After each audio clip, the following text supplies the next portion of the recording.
Ето какво трябва да знаете за електронните фишове за средна скорост. Електронните фишове за средна скорост се издават автоматично от системата за видеонаблюдение. Това е електронната система за събирането на пътни такси.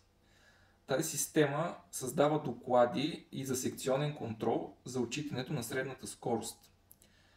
За всяко установено нарушение на превишаване на средната скорост в контролиран пътен участък, автоматично се създават статистични изображения във вид на снимков материал или динамични изображения в вид на видеозаписи.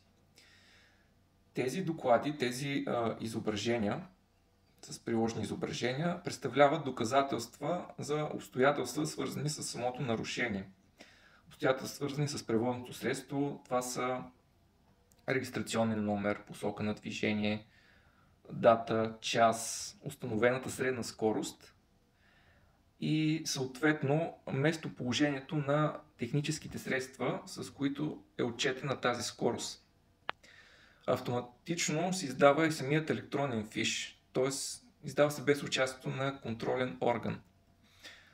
И тук, както и другите електронни фишове, има възможност за обжалване, като фиша може да бъде оспорен и бих казал успешно, защото често се допускат грешки в съдържанието или в определени реквизити на фиша. Тези грешки водят до това, че административно-наказателното производство, с което се налага глобата или съответно санкцията, не търпи грешки и при обжалване съдът следва да отмени фиша.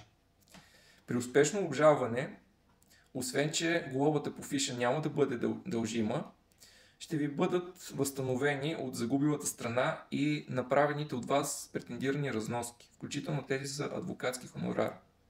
Ето защо, ако считате, че неправомерно са ви наложили глоба санкция с такъв електронен фиш, може да потърсите съдействие за обжалването.